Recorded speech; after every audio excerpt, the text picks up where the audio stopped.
Hello friends, welcome to only PSC academy. और कैसे हैं आप सभी? और आपकी पढ़ाई कैसी चल रही है?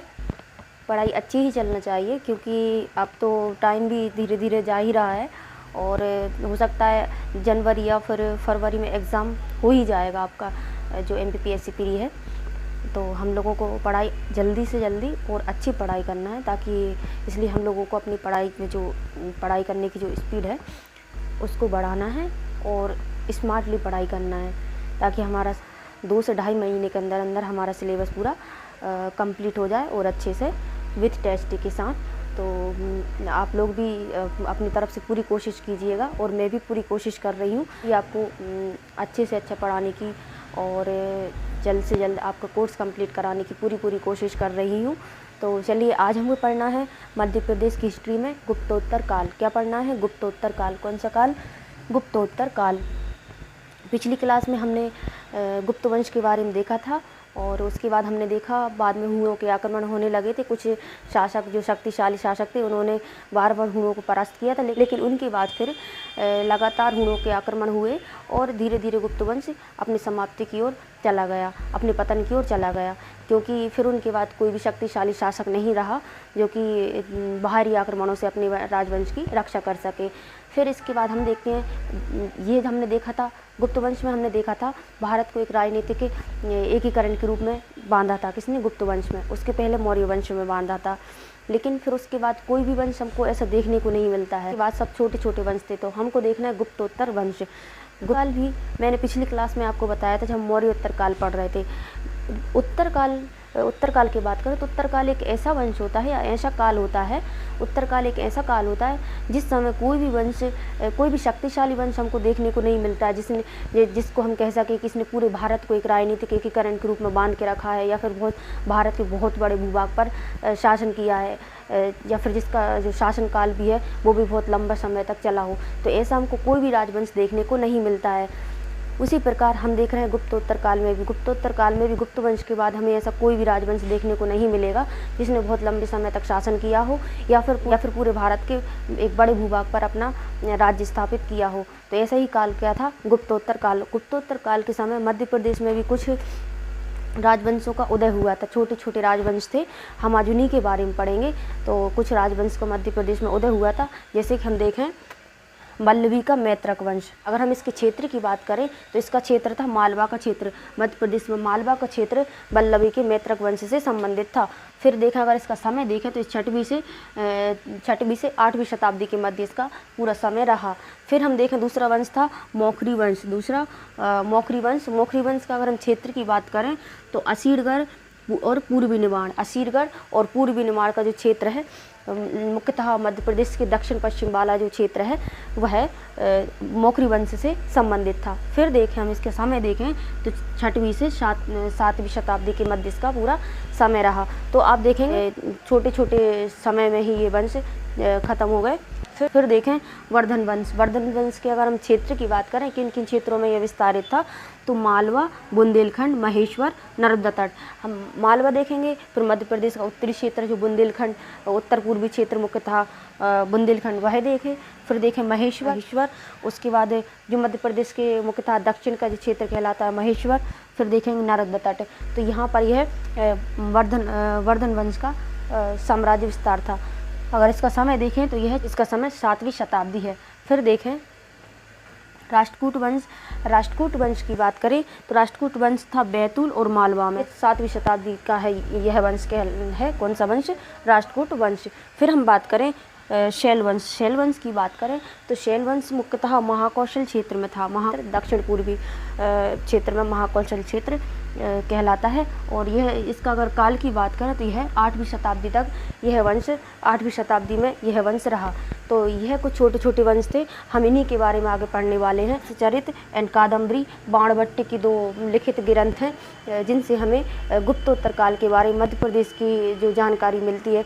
तो अब हम बात करते हैं औलिकर वंश के बारे में। किसके बारे में बात करना है हमको? औलिकर वंश के बारे में। तो मालवा के औलिकरों की एक शाखा ने दशपुर में अपना राज्य स्थापित किया था। और जो दशपुर मंदसौर का ही प्राचीन नाम है। तो दशपुर में राज्य स्थापना की और उसी दशपुर को अपनी राजधानी बनाया था। अगर इसके जो अभिलेखों की बात करें तो इसके अभिलेख हमको मध्य प्रदेश में बहुत से स्थानों से मिलते हैं। जैसे बात की जाए, जैसे भोपाल हुआ, राजगढ़ हुआ, नरसिंहपुर इत्यादि जगहों से हम अभिलेखों की इनके बारे में अभिलेख प्राप्त हुए हैं, जिनसे हमें पता चलता है कि मध्य प्रदेश में कहाँ कहाँ पर औलिकरों का शासन था। और फिर हम अगर बात करें इसके जो शक्तिशाली शासक की बात करें तो यहाँ का शक्तिशाली शासक यशोधर्मन था। कौन था? यशोधर्मन था। एक खून शासक था मिहिर कुल, उसको पराजित किया था और उसको पराजित किया और उसको अपने सामने आत्मसमर्पण के लिए मजबूर कर दिया। यशोधर्मन के बाद कोई भी शक्तिशाली शासक नहीं रहता है और धीरे धीरे यह वंश पतन की ओर चला जाता है। फिर बाद में जो परिवर्ती गुप्त शासक रहते हैं उनके द्वारा इस वंश को अपने वंश में शामिल कर लिया जाता है। तो ये थोड़ी सी जानकारी थी। देखते हैं बोर्ड पर औलिकर वंश के बारे में देखें तो औलिकर वंश के अगर जो राज्य कहाँ पर स्थापित हुआ था, औलिकर वंश का राज्य दशपुर में हुआ था और इन्होंने इसको क्या बनाया था? अपनी राजधानी बनाया। दशपुर को औलिकरों ने अपनी राजधानी बनाया था। फिर देखें इसका अगर प्रथम शासक की बात करें तो औलिकर वंश का प्रथम शासक नरवर्मन था। कौन? जो कि चंद्रगुप्त द्वितीय के समकालीन था। चंद्रगुप्त द्वितीय का एक और अन्य नाम क्या है? चंद्रगुप्त विक्रमादित्य या फिर चंद्रगुप्त द्वितीय का समकालीन था।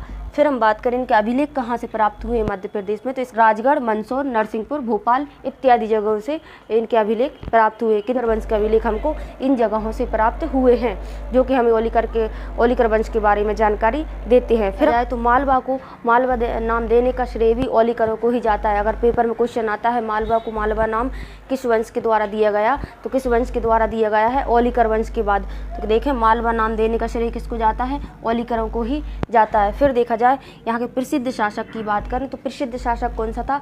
यशोधर्मन जिसके बारे में मैंने अभी बताया, प्रसिद्ध शासक था यशोधर्मन जिसने कुछ उपाधियां भी धारण की थी। उपाधियों की बात करें तो जयेंद्र, नरोधिपति, राजाधिराज, परमेश्वर जैसी उपाधियां यशोधर्मन ने धारण की थी। फिर देखा जाए इसके अभिलेख के बारे में बात करें तो अभिलेख प्राप्त हुए मंदसौर से, जिसमें यशोधर्मन को उत्तरी भारत का महान विजयी सम्राट कहा गया है। क्यों कहा गया? आपने अभी देखा, इसने हूँ शासक जो कि एक बहुत ही खूंखार जाति थी, कहाँ की? चीन की, जिसके बारे में पहले भी डिस्कशन कर चुके हैं। उनको बहुत बुरी तरीके से पराजित किया था। वो जो मिहिर कुल था, हूँ शासक था तोरमण, उसका पुत्र था मिहिर कुल। तो ये दोनों भी बहुत शक्तिशाली राजा थे। तोड़िया था, यशोधर्मन ने ही पराजित किया था और अपना राज्य विस्तार भी किया था। इसलिए इसको मंदसौर के 2 अभिलेख प्राप्त हुए हैं, जिनमें यशोधर्मन को उत्तरी भारत का महान विजयी सम्राट की संज्ञा दी जाती है।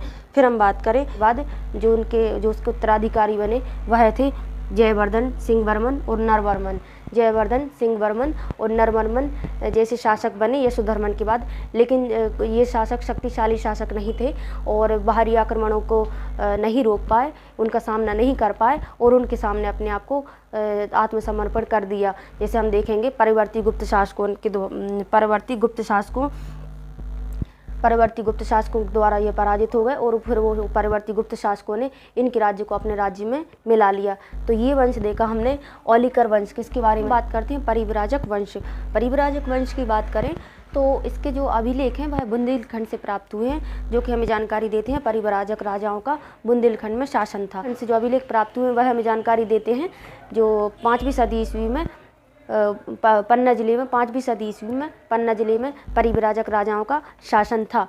यह अपने दान पत्रों में गुप्त संवत का प्रयोग करते थे। ये इनके जो दान पत्र होते थे उसमें यह गुप्त संवत का प्रयोग करते थे। तो यह था परिव्राजक वंश। अब हम देखते हैं पांडु वंश। देखते हैं इनके जो अभिलेख है कालिंजर जो बुंदेलखंड का ही क्षेत्र था वहाँ से प्राप्त हुए हैं और जो हमें जानकारी देता है 5वीं सदी में राजा था उदयन। 5वीं सदी में राजा था उदयन जिसका शासन बुंदेलखंड क्षेत्र में था। यह हमें जानकारी दे रहा है जो कालिंजर से अब एक शिलालेख प्राप्त हुआ है। और फिर इसकी बात करें एक अन्य पांडु वंश के बारे में हमें जानकारी मिलती है। वो कहाँ से मिली है? रीवा रियासत से प्राप्त हुई है। रीवा रियासत में भी मुख्यतः बमभनी से। कहाँ से? बमभनी से पांडु वंश का एक ताम्रपत्र प्राप्त हुआ है जो कि मैकाल का पांडु वंश से संबंधित है। तो ये था पांडु वंश। अब हम देखते हैं मौखरी वंश। कौन सा वंश देखते हैं? मौखरी वंश। मौखरी वंश की बात, गुप्त वंश के पतन के बाद पश्चिमी यूपी में एक राजवंश का उदय हुआ और उसी राजवंश का नाम क्या था? मौखरी राजवंश। और पश्चिमी यूपी में भी मुख्यतः कहाँ? कान्यकुब्ज जो वर्तमान नाम क्या है? कन्नौज, वहाँ पर इस राजवंश का उदय हुआ। तो देखते हैं पश्चिमी यूपी के कान्यकुब्ज जो कि वर्तमान क्या है? कन्नौज में छठी सदी के मध्य एक सत्ता स्थापित हुई और जिसका नाम क्या था? मौखरी राजवंश का मध्य प्रदेश में शासन मुख्यतः दक्षिण पश्चिम मध्य प्रदेश में था। वहाँ भी कहाँ पर? पूर्वी निमाड़ जिले और पूर्वी निमाड़, जहाँ पर जो असीरगढ़ किला है, वहाँ से हमको एक राजा का साक्ष्य प्राप्त हुआ है। तो ये हमने कुछ गुप्तोत्तर वंश से संबंधित वंश देखे। गुप्तोत्तर काल में जो वंश थे वह हमने वंश देखे, जिसमें हमने औलिकर वंश के बारे में जाना। औलिकर वंश के बाद हमने देखा परिव्राजक वंश, फिर पांडु वंश और उसके बाद हमने देखा मौखरी वंश। अब हमारी जो अगली क्लास होगी, अगली क्लास में हम देखेंगे कलचुरी वंश, उसके बाद चंदेल वंश और धीरे धीरे हम मध्य प्रदेश की हिस्ट्री को कवर करते जाएंगे। तो आप लोग भी अपनी पढ़ाई कंटिन्यू करते जाएं और रिवीजन भी करते जाएं। अगर आप स्क्रीनशॉट लेना चाहें तो ले लीजिए। तो फिर मिलते हैं अगली क्लास में, तब तक आप रिवीजन करते रहिएगा। Thank you.